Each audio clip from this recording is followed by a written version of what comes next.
Paz, meus irmãos! Paz, meus queridos! Tão bom estar aqui novamente para nossa jornada sobre a vida crucificada. A.W. Tozer, baita autor, baita revelação do Senhor, baita projeto, baita comunhão, tudo que Deus tem feito em nosso meio. Que privilégio fazer parte disso. Meu Deus, que o Senhor nos conduza a esse coração, a tudo que esse livro tem proposto, a toda essa revelação divina. Glória a Deus, irmãos, pela sua vida, porque você está aqui assistindo, ouvindo esse vídeo. Você ouça ele com calma, que você não faça isso no automático, mas que você medite em tudo isso e traga tudo aquilo que o Espírito Santo tem revelado ao seu coração, tem trabalhado em você de uma forma única, específica, que nos PGs, como Tozer tem falado, você traga testemunhos, traga aquilo que Deus tem falado pessoalmente com você. Você não seja simplesmente um eco do que você ouve, mas traga a sua própria experiência, aquilo que você tem vivido com o Senhor. Isso enriquece muito a Igreja de Cristo. Glória a Deus pela sua vida. Deus abençoe.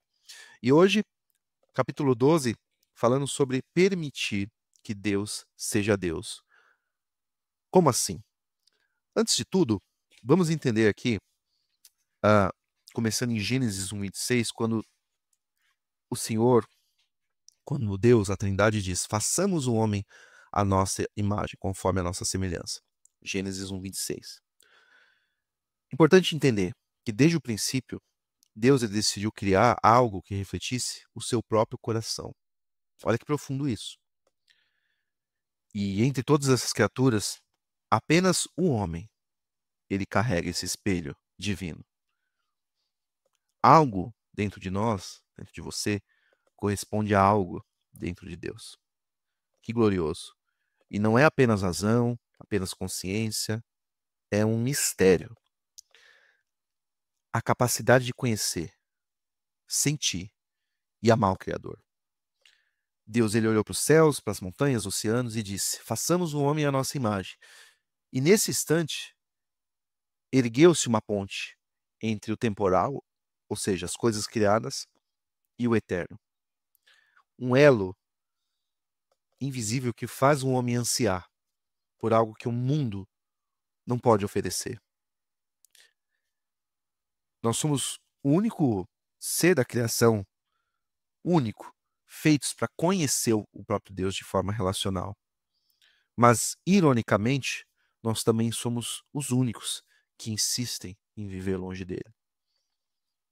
Tozer, ele destaca o fato, ele diz assim, como aquele versículo, né? Os céus proclamam a glória de Deus e o firmamento anuncia a obra das suas mãos. Salmos 19:1.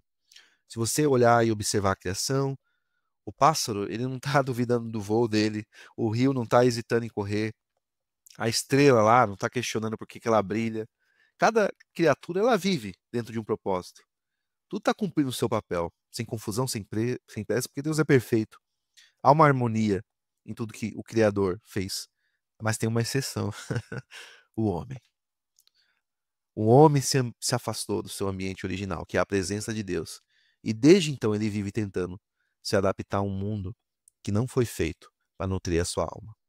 E aí vem inquietação, vazio, esse constante sentimento de deslocamento espiritual que o ser humano não consegue explicar e começa a buscar coisas. Na verdade, ele está pedindo para voltar para casa e ele está fora do seu ambiente. Tudo na criação está dentro do seu próprio ambiente. Os peixes estão lá dentro da água, as aves estão lá no céu, mas o homem abandonou o seu habitat original. Nosso ambiente não é a cidade. Nosso ambiente natural é a presença de Deus. Nós somos feitos para viver nele e com ele nós fomos formados. Mas quando o pecado entra, nós somos expulsos do Éden. E o Éden aqui não é apenas um lugar, ele é um estado de comunhão. E aí nós tentamos viver em um mundo onde tudo é estranho a essa essência. Nós trabalhamos, construímos, criamos, se agitando, os tempos vão passando, vamos envelhecendo, mas estamos num lugar onde o ar que se respira é rarefeito. Nada vai satisfazer o coração humano, que só vai encontrar descanso, como Santo Agostinho diz, quando volta para o Senhor, quando volta à atmosfera do Espírito Santo. Tozer vai introduzir aqui a questão da imaginação sagrada, e nós vamos falar bastante sobre ela, porque nós vamos entender o papel dela nesse drama espiritual que nós vivemos. Ele fala que nós vivemos em uma era que teme a imaginação espiritual. Nós falamos de Deus, mas temos medo de contemplá-lo. Nós temos medo de deixar que a fé nos leve à admiração, ao espanto, ao assombro diante do invisível. E a Bíblia nos convida a olhar para os céus e a imaginar anjos, arcanjos, serafins. As descrições são muito boas, grandes, essa grande corte divina. Mas muitos de nós ficamos presos no chão, olhando apenas, focados apenas naquilo que é visível. Talvez por parecer ingênuo e, na verdade, se tornando insensível ao mundo espiritual. E Tozer diz que a fé que não imagina deixa de adorar. Por quê? Como assim? Porque a adoração verdadeira não é apenas raciocínio, não é apenas pensar sobre Deus. E essa palavra é muito precisa, é encantamento. É se encantar diante da glória de Deus.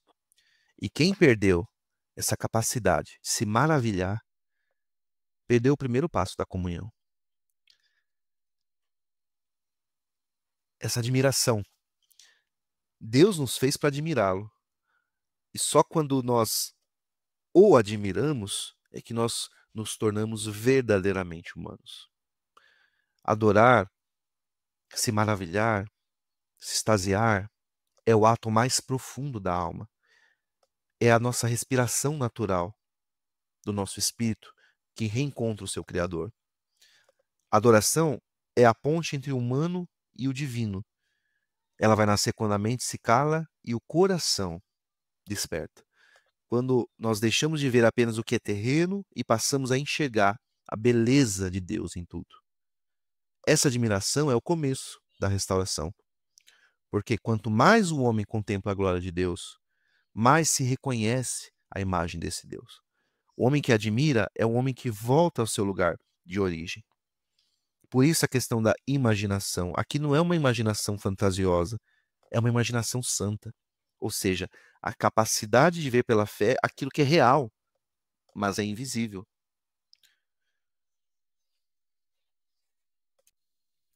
Um velho teólogo alemão certa vez disse: não existe nada no universo mais parecido com Deus que a alma humana. Olha que coisa. Os anjos adoram, mas o homem foi feito para experimentar Deus, para ter comunhão viva, íntima e consciente. E nessa alma humana há um espelho, mas esse espelho está empoeirado. E quanto mais a poeira do pecado cobre ele, menos o reflexo do Criador é visto. A alma humana ela foi feita para ver Deus, sentir Deus, ser habitada por Ele. Mas o homem moderno ele prefere ver apenas a si mesmo. E por isso ele vive no escuro de um espelho quebrado. Adorar, como nós vimos aqui, não é apenas cantar, dizer palavras bonitas, é perder-se na presença de Deus. É deixar que Ele seja o centro. E nós, o silêncio. Nós firmamos nossos pés nas Escrituras e, através dela, nós somos chamados a subir ao monte da contemplação, que é o lugar onde a alma ela esquece das distrações, ela se enche da consciência viva de Deus. Não há espetáculo nem barulho, apenas a maravilha. Mas poucos se permitem ter essa experiência. Tozer ele acreditava que a imaginação, quando ela é guiada pelo Espírito, era uma das formas mais puras de adoração. Ele diz: parte da nossa experiência de adoração é elevar-nos numa imaginação cheia do Espírito, ver com os olhos da fé e contemplar Deus em surpresa e admiração.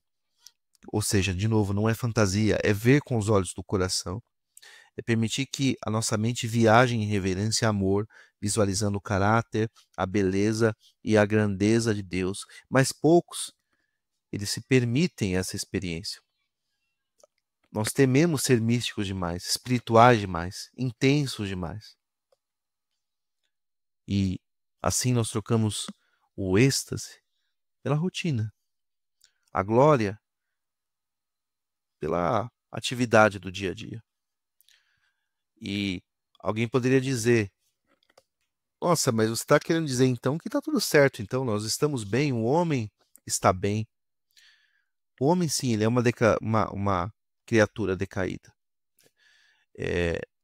Não há cura na terra capaz de restaurar o coração humano. O homem, ele não está bem. Tozer, ele coloca a analogia de um carro que derrapou na curva, caiu lá entre as pedras, que tenta funcionar, mas está quebrado por dentro, e ainda assim Deus o ama. E Deus não desistiu daquilo que ele criou, a sua imagem e semelhança. Por isso ele enviou seu filho. Não na forma de anjo, mas olha que coisa, na forma de homem. O homem, ele é perdido, mas ele não é maldito. Ele está ferido, mas ele ainda é redimível. Ou seja, cada queda humana é um lembrete para nós de quanto nós precisamos voltar à fonte. O problema do homem nunca foi a natureza humana, mas a sua distância de Deus. Que a gente fala tudo disso, de contemplar a maravilha de Deus, muitos podem questionar assim: nossa, mas você está dizendo então que tá tudo bem, então nós podemos ter acesso e buscar o Senhor e contemplar a maravilha de Deus, mas nós não somos seres caídos, nós somos seres caídos. Nós somos, mas nós somos seres redimidos no Senhor. Glória a Deus. E temos que nos lembrar que nenhuma criatura foi feita para conhecer Deus como homem, né? Nenhuma. Nós fomos feitos para subir acima dos anjos, para conhecer Deus de um modo que o próprio céu admirava. Olha só. Mas o pecado nos fez esquecer quem nós somos. O ser mais nobre da criação vive como se apenas fosse pó, porque esqueceu de olhar para o alto. Olha só a nossa vocação, meu querido. Olha só a sua vocação. Então, quando o homem ele permite que Deus seja Deus, na verdade ele está voltando para o seu verdadeiro lugar, não como dono do mundo, mas como a imagem viva do próprio Criador. Glória a Deus. Ou seja, o homem conheceu Deus, mas não o glorificou. O Tozer, ele traz aqui, né, o versículo Romanos 1:21, tendo conhecido Deus, não o glorificaram como Deus. Ou seja, o homem conheceu a verdade, mas preferiu o conforto da própria vontade. E por isso ele está à deriva, num mar de incertezas, ali sem leme, sem porto, sem horizonte. Essa é a crise da alma moderna. Nós sabemos muito sobre Deus, mas não o conhecemos. Temos teologia, liturgia, temos palavras, mas perdemos a comunhão. O coração humano, ele se tornou um buraco vazio, flutuando ali, né, nas águas, mas sem vento, sem o vento do Espírito. Mas basta uma oração sincera, um arrependimento verdadeiro, e Deus, ele vai soprar de novo. Não buscar o Deus que existe. Meu irmão, nós temos que aceitar um fato. Deus é quem ele é. E ponto final. Gostando ou não de quem Deus é, ele não vai mudar. E nós precisamos aceitar isso. O autor, ele vai falar que o drama da humanidade é simples e é trágico. Fomos feitos para conhecer Deus, mas preferimos fabricar versões menores dele.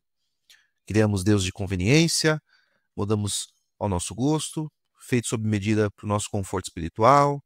Nós chamamos isso de fé, mas é uma idolatria disfarçada de devoção. Adoramos a um Deus que nunca nos contraria, que aprova tudo que nós fazemos, nunca exige arrependimento. O resultado?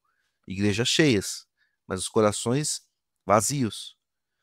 O mundo, ele não rejeitou Deus. Ele rejeitou o Deus que é e substituiu pelo Deus que imaginou. Interessante. O autor ele vai nos provocar que ele diz assim: não me espanta que o mundo não conheça Deus. Até aqui nada de novo. O que me espanta é como os cristãos o conhecem tão pouco. Vivemos cercados de Bíblia, pregação, teologia, louvor, ministério, mas pouca intimidade. Nós falamos sobre Deus, mas somos estranhos. Estranhos na presença dele. O que não falta, o que nos falta não é conhecimento teológico, mas permitir que Deus seja Ele mesmo, e é o ponto central do capítulo. Deixamos que Ele se encaixe em nossos sistemas, mas nós não o deixamos incendiar nossa alma. É possível viver a vida estudando sobre Deus sem jamais tocar o coração de Deus. E aqui que está o abismo espiritual. Deus não é como nós, ok? Deus não é como nós. Só que nós passamos a tratá-lo como se ele fosse. Transformamos o Todo-Poderoso em uma projeção dos nossos desejos. Ele é um Deus que pensa como nós, que vota como nós, que se irrita com o que nos irrita e aprova o que nos convém. Isso não é fé. Isso é narcisismo disfarçado de religião. E quanto mais o ser humano tenta se encaixar, né, tenta encaixar Deus em sua lógica, mais ele se afasta do Deus vivo. E a cruz, ela vai ser um antídoto disso. Porque diante dela, diante da cruz, toda a autoimagem, ela cai por terra. Conhecer Deus é voltar à origem. É andar para trás na história. Antes da queda, antes do medo, antes da culpa. É mergulhar de novo na fonte onde o homem e Deus caminhavam juntos ao entardecer. O autor diz, Tozer, podemos voltar ali. Ele fala isso. E não por esforço intelectual, mas por rendição. E toda a jornada de fé, ela é um retorno, de volta ao Éden interior, onde Deus ainda fala e o coração volta a ouvir. Paulo diz em Filipenses 3,10, quero conhecer a Cristo, ao poder da sua ressurreição e a participação em seus sofrimentos, tornando-me como ele em sua morte. Glórias ao Senhor. Paulo não queria saber sobre Cristo, ele queria conhecer Cristo. Isso muda tudo. Conhecer intelectualmente, por exemplo, ler sobre o fogo, né? Agora, por exemplo, conhecer espiritualmente é você ser queimado por esse fogo. É algo diferente. O autor aqui, Tozer, nos lembra, para conhecer Deus, o espírito precisa tocar o espírito, o coração tocar o coração. Não é um conceito, é uma experiência viva. A distância entre a teologia e a presença,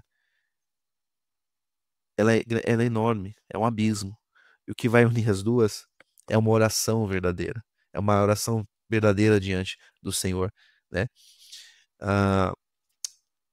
Ele também traz o ponto que nós vivemos na era do laboratório, né? Da prova, do cálculo, da métrica. Mas Deus não cabe numa fórmula, Deus não cabe num estudo, Deus não cabe numa aula, Deus não cabe, meu querido, Deus não cabe num livro, né? Os céus falam ali, as flores pregam, as estrelas testemunham, mas o homem ali moderno, ele insiste em analisar tudo isso sem escutar a voz de Deus. Perfeito, a ciência, ela descreve a criação.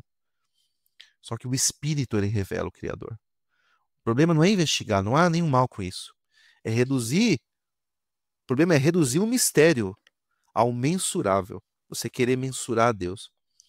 Deus, ele não é objeto de estudo. Ele é alguém a ser adorado. Aleluia. E enquanto um homem tenta medir Deus, né, com a sua intelectualidade, e se vangloriando disso, Deus continua sussurrando. Se você quer me conhecer, vem e ande comigo. Optar por um conhecimento de segunda mão. Falamos aqui que nós vivemos cercados de vozes sobre Deus. Pastores, livros, teólogos, etc. E o autor denuncia algo muito sutil e devastador. A fé de segunda mão. Aquela que se alimenta do testemunho alheio, mas nunca mergulha na presença do Senhor. E não há nada de errado aprender com os outros. O problema é quando a experiência dos outros substitui a nossa própria. Nós ouvimos ecos, mas raramente a voz. Nós falamos de Deus, mas não falamos com Deus. Há uma diferença profunda aqui. E olhe para nossas agendas, meus queridos. Nós estamos cheios de reunião, ministério, discipulado, compromisso religioso. Nós falamos muito com os outros. Mas o quanto você tem falado com Deus? Porque a igreja, ela virou uma engrenagem muito bem azeitadinha, mas e a intimidade com o Senhor? Jesus ele curava, ele ensinava, ele confrontava, mas se você olhar, o que sustentava tudo isso, o ministério dele, era a solitude, a solidão da comunhão com o Pai. Lembrando do capítulo sobre a solidão da vida crucificada, não há substituto, de novo, pro secreto. A fé que não tem tempo para o silêncio, ela acaba não ouvindo o Senhor. Ela acaba não conhecendo a Deus. Ela não tem tempo para ouvir a voz do Senhor. Outro ponto dessa questão da rotina é se acostumar com o sagrado, né? É viver um ator, um cenário. A adoração virar um repertório, né? A presença de Deus, tudo, vira tudo uma coisa protocolar, sabe? É, você faz tudo certinho na igreja, canta certinho, tudo certinho, mas cadê o ardor? Cadê a expectativa? Imagina os discípulos ali no caminho de Emaús, andando do lado de Cristo, mas não reconhecia que ele estava do lado, né? O maior perigo da, da, da fé madura, de cristãos já com tanto tempo de casa, é essa mecânica espiritual. Você sabe tudo sobre Deus, mas você não sente nada por ele. Como assim? É isso mesmo. Não sente nada pelo Senhor. Você vai se acostumando. O Espírito sussurra, ele vai querer falar com você, só que você não ouve. A voz de Deus não se cala, ela está sempre insistindo em nós, ok? Mas entre tantos ruídos, entre tantos barulhos, ela vai se perdendo. E o autor vai dizer: o máximo que nós ouvimos é um eco distante. Mas Deus nunca quis ecoar. Ele quer falar conosco. Ele ainda fala. No quarto, no silêncio, na palavra viva, na lágrima que cai durante uma oração, na madrugada em que o Senhor te desperta.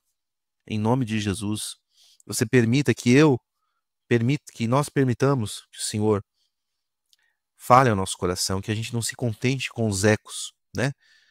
Que sejamos discípulos esperando para ouvir a voz do Senhor. Mesmo que seja um eco, sabe, às vezes o eco é uma coisa que nos conforta, mas ele não nos transforma. Às vezes a voz real, esse Deus real, ele fere a gente, mas ele também nos molda, ele nos cura, ele é vivo. E uma só palavra do Senhor no seu coração, numa noite, numa madrugada, o que for, ele vai valer mais do que 1000 pregações que você ouve, 1000 louvores. Deus ainda fala, mas não com quem tem pressa, com quem tem fome da sua presença. Um trecho do livro diz: outro motivo pelo qual os cristãos conhecem Cristo e Deus tão pouco é que queremos coisas em vez de querer Deus. Estamos mais interessados na dádiva que no doador. Deus quer dar-se para nós. Deus quer partilhar-se junto com o seu dom. Separado de Deus, o dom é perigoso. Há um tipo de idolatria que ela não nasce da rebeldia, mas da gratidão mal colocada. Deus nos dá dons, respostas, caminhos, milagres, mas o coração humano ele é rápido em se apaixonar pela dádiva e lento para voltar-se ao doador. E a bênção ela vai virando o centro. A presença ela é esquecida. E nós vamos se enchendo de coisas boas, de coisas boas, de coisas boas, mas ficando vazios de Deus. E o autor nos lembra que Deus não quer apenas nos abençoar, ele quer partilhar-se conosco. Separado dele, até o dom mais puro, a bênção mais grandiosa, ela se torna um veneno. Mas quando nós não perdemos o nosso foco, até mesmo cenários de escassez, até mesmo nisso, a presença do Senhor, ela nos conforta, ela é tudo para nós. Aleluia. E o maior bloqueio entre o homem e Deus não é tempo, nem cansaço, nem dúvida. É o pecado não tratado.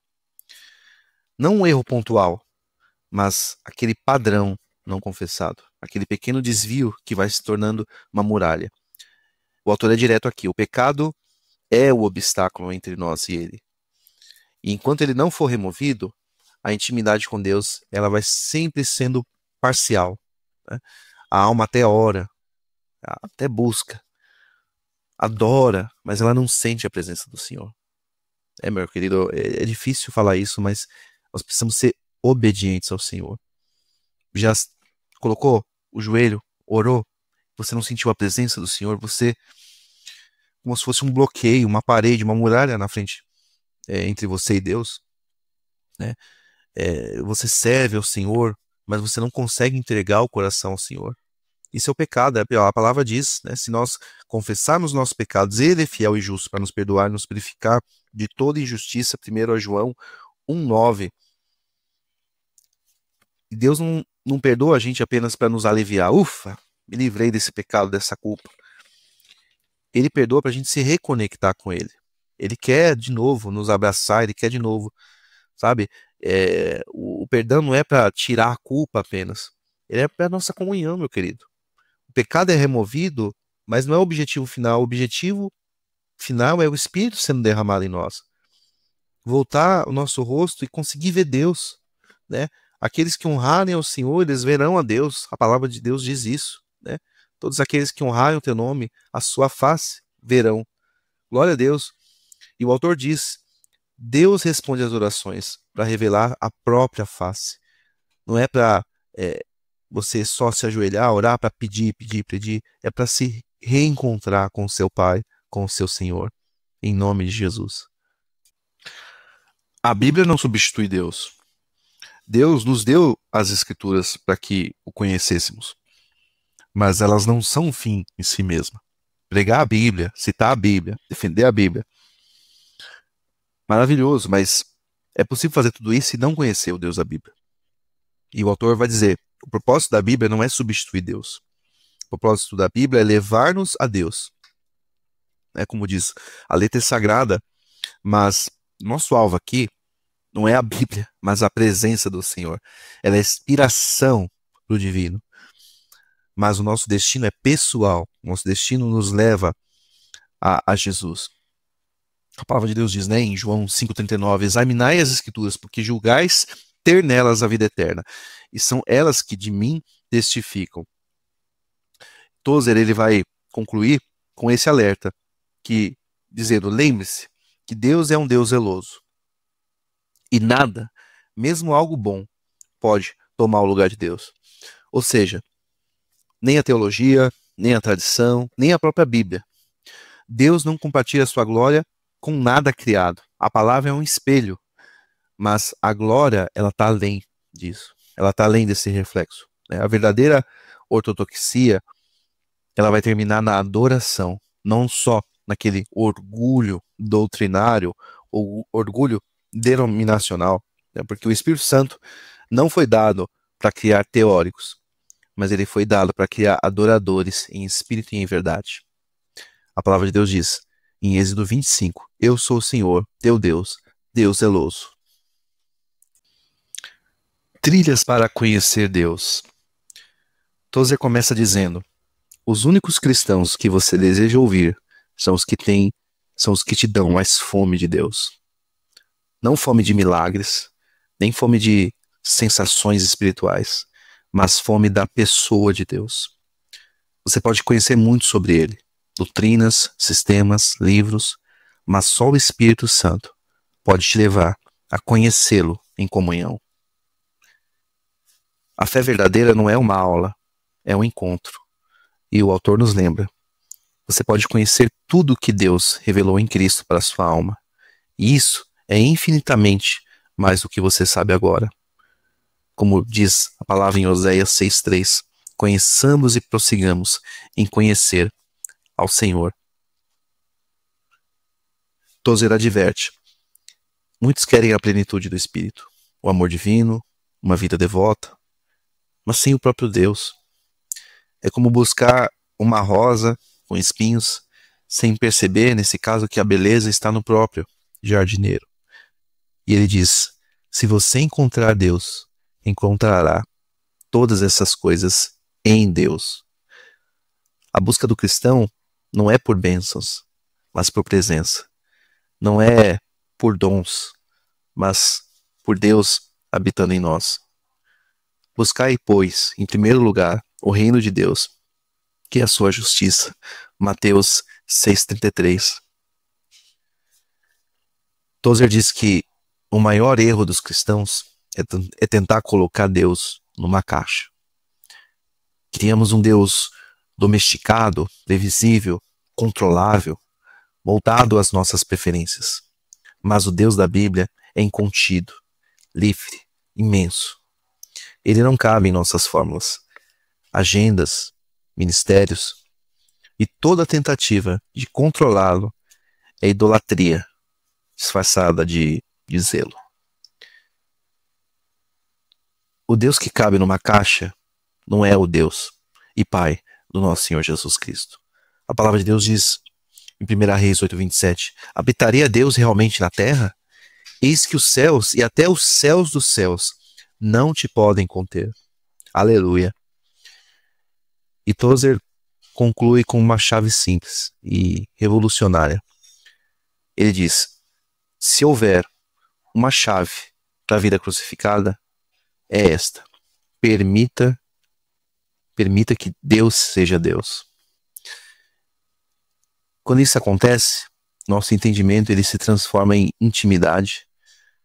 A nossa teologia, ela vira finalmente adoração. A nossa fé vira comunhão real. E então, só então, descobrimos quem somos. Porque é em permitir que Deus seja Deus que o homem finalmente se torna humano. Em Filipenses 3,10 declara, quero conhecer Cristo, o poder da sua ressurreição e a participação em seus sofrimentos.